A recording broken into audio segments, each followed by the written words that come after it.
ఈ మధ్య సినిమా ఇండస్ట్రీలో మా సినిమాని పైరసీ చేస్తున్నారు, దొంగతనంగా చూసేస్తున్నారు అని అరిచి కేకలు పెట్టే సినిమా వాళ్ళు వేరే వాళ్ళ క్రియేటివిటీని, టాలెంట్ ని మాత్రం యాజ్ ఇట్ ఈస్ గా కాపీ పేస్ట్ చేసేస్తూ ఉంటారు.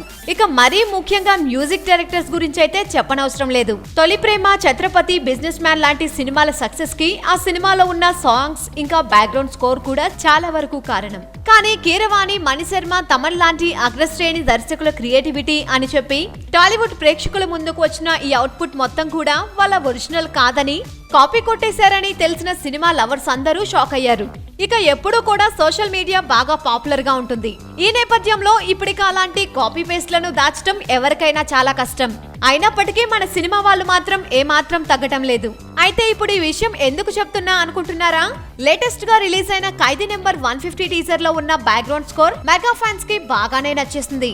అయితే ఇప్పుడు ఆ ఫ్యాన్స్ అందరికి షాక్ ఇచ్చే ఓ వీడియో సోషల్ మీడియాలో విపరీతంగా ట్రెండ్ అవుతుంది. One of the biggest hits గా నిలిచిన సల్మాన్ ఖాన్ హిందీ సినిమా సుల్తాన్ నుంచి ఖైదీ నెంబర్ 150 బ్యాక్గ్రౌండ్ స్కోర్ ని కాపీ కొట్టేశాడట దేవి. యూట్యూబ్ లో ట్రెండ్ అవుతున్న వీడియోని చూసిన ఎవరికైనా ఈ విషయం స్పష్టంగానే తెలిసిపోతుంది. టాలెంట్ లేని వాళ్ళు, కష్టపడడం చేతకాని వాళ్ళు కాపీ కొట్టి బ్రతికేయటం ఓకే, కానీ దేవిశ్రీ ప్రసాద్ లాంటి super multiple talented creative writer and super hard worker అయిన దేవిశ్రీ కూడా కాపీ పేస్ట్ మార్గాన్ని ఎంచుకోవడం మాత్రం తెలుగు సినిమా ఇండస్ట్రీకే అవమానకరమేమో.